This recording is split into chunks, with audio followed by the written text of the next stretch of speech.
Here's a confession that embarrassed me to write down. Last month, I picked up my phone to check the time. That was it, just the time. 47 minutes later, I was watching a video of a man in Paraguay teaching his parrot to beatbox. I didn't choose that. No, that right there, that invisible teleportation from point A to point parrot is what I call the scrolling brain. And if you're watching this video, yours is probably doing the exact same thing on a daily basis without you even noticing. This is the story of how I ran a 48-hour experiment to rewire it. And what I found wasn't just surprising, it was uncomfortable in the best possible way. Because the real problem turned out to be worse than I thought, and the solution turned out to be almost embarrassingly simple. Simple enough that I nearly dismissed it entirely. Here's what I want you to stay for. Somewhere in the middle of this video, I'm going to show you the exact hour, not the day, the hour, when everything shifted. And I promise you, it's not a dopamine detox. It's not a 30-day phone ban. It has nothing to do with deleting your apps and feeling smug about it for a week. What it actually is will either make you nod immediately or make you roll your. Now, before I take you through the experiment, hour by hour, you need to understand what the scrolling brain is actually doing inside your head, because the science here is more disturbing than the symptom. This is worse than I thought. Wow, look at that thing go! Let's go back 200,000 years, because this problem is genuinely that old. Your brain evolved to constantly scan its environment for new information. Every rustle in the bushes, every unfamiliar face, every unexplained sound triggered a small release of dopamine, a reward for seeking out and finding something new. That system kept your ancestors alive for millennia. It was brilliant, efficient, and completely unequipped for the invention of the infinite scroll. Every notification, every new post, every autoplay video is essentially handing your prehistoric brain a slot machine. You swipe, you pull the lever, and sometimes you get something good. Your brain doesn't evaluate whether that reward is useful.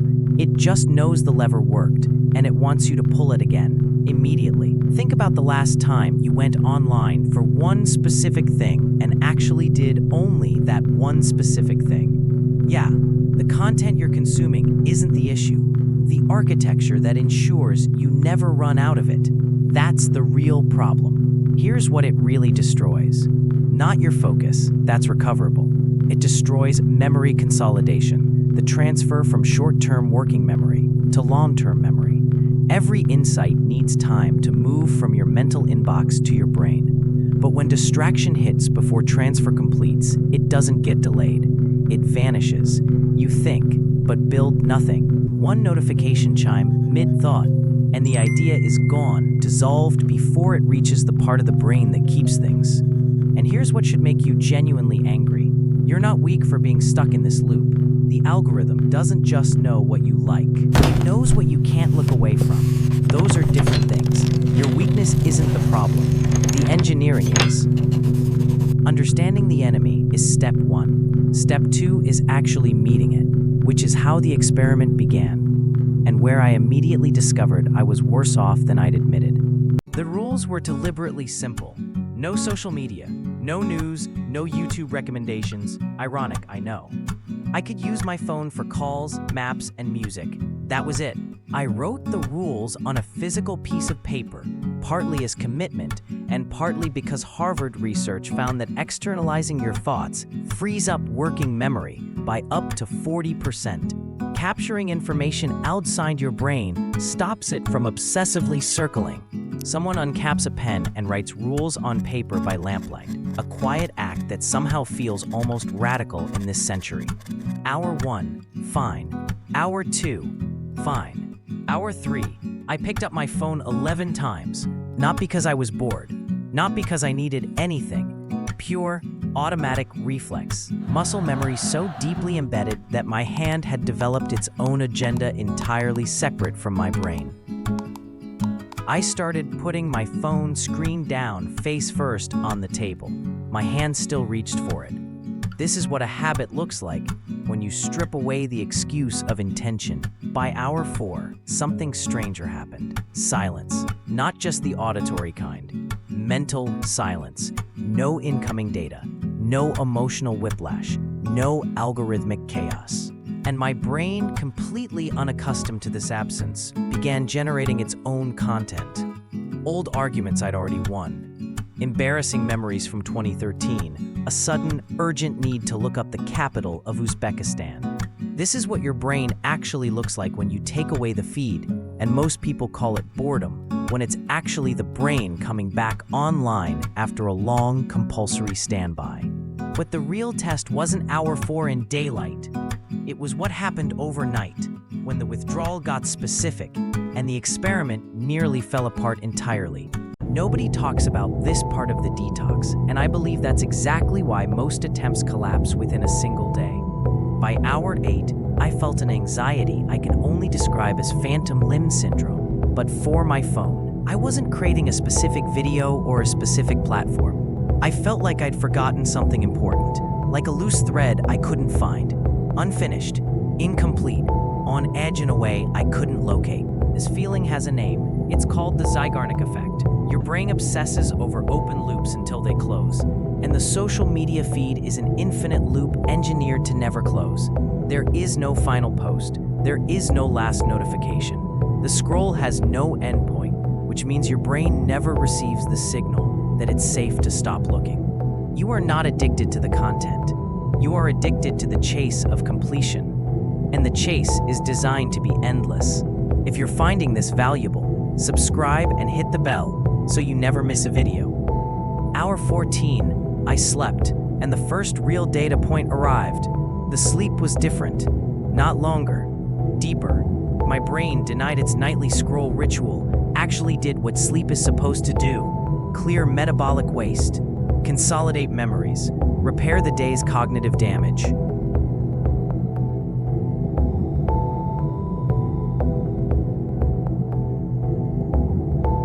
Hour 24 was the hardest emotionally, not because of cravings, but because clarity. That clarity was also the exact turning point, because what happened next wasn't dramatic, it was quiet, and somehow, it was the most unsettling part of the entire 48 hours.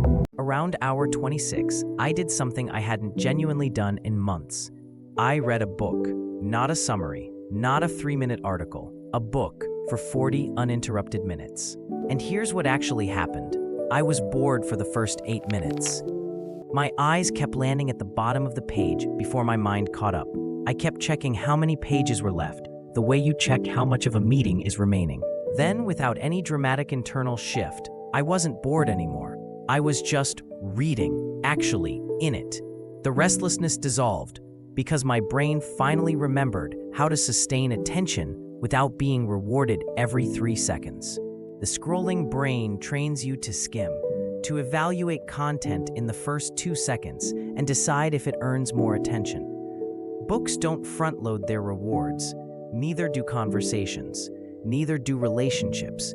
Neither does your own thinking. If your brain is permanently in skim mode, you're not just missing information, you're missing depth. And then she said the most ridiculous thing. I mean, you won't believe it. It wasn't even worth telling. By hour 30, the phantom phone reaches had dropped to almost nothing, without the hourly cortisol drip from outrage headlines and social comparison. My nervous system had quietly recalibrated. I wasn't less informed. I was less inflamed. And those two things had been pretending to be the same thing for a very long time. Feeling better was useful data, but a 48-hour experiment that doesn't produce lasting rules is just a spa weekend for your brain, pleasant and completely temporary. By hour 36, I stopped tracking how I felt and started designing the framework for after. Because a detox without architecture is just a delay. And discipline without design collapses the moment your routine changes. Your stress goes up, or you're just tired on a Tuesday. The first rule, the 3-source filter. Before consuming any content, one question: is this teaching me, inspiring me, or just activating me? Activation is the dangerous category.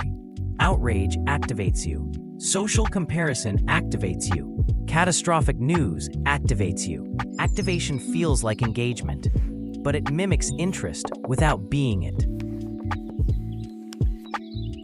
Studies on media consumption and stress show that even short sessions of passive scrolling raise cortisol levels, the same hormone your body releases during a physical threat. You think you're unwinding. Your brain thinks it's under attack. The second rule: no phone before 10 a.m. Your first input set the emotional frame for everything that follows. Feed your brain conflict at 7 a.m. You spend the day calibrated toward threat. Feed it quiet, you get a different brain for the same 24 hours. The third rule, the one people resist most, is the replacement protocol. Every bad input removed must be replaced with a specific, intentional alternative. Delete the doom scroll, add a 10-minute walk. Delete the morning news spiral, add 5 minutes writing one thought down. The reason most detoxes fail isn't willpower. It's that they create a vacuum, and the scrolling brain rushes back to fee.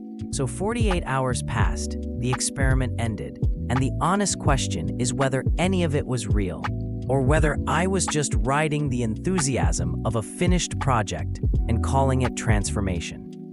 Here's what I can tell you without overstating it. I didn't emerge from 48 hours as a different person. I didn't unlock some dormant genius.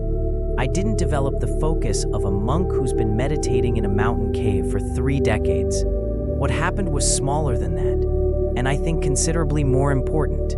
I got my default back.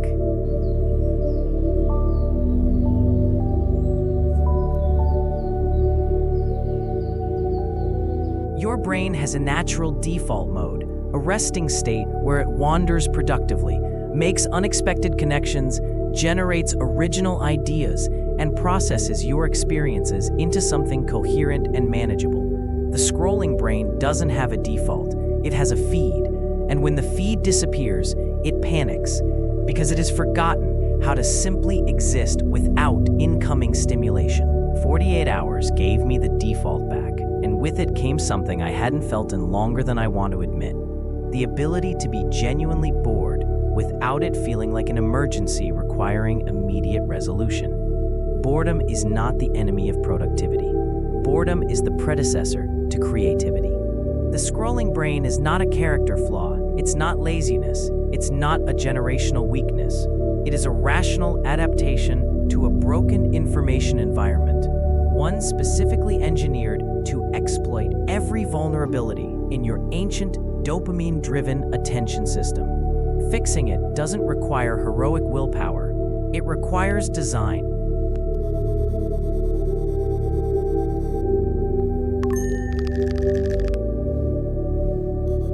If this experiment resonated with you, drop a comment below with one rule you're committing to, one input you're cutting, or one replacement you're making.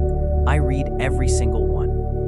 And if you want to go deeper on exactly how to rebuild your attention system from the ground up, subscribe and hit the bell, because you will not want to miss it.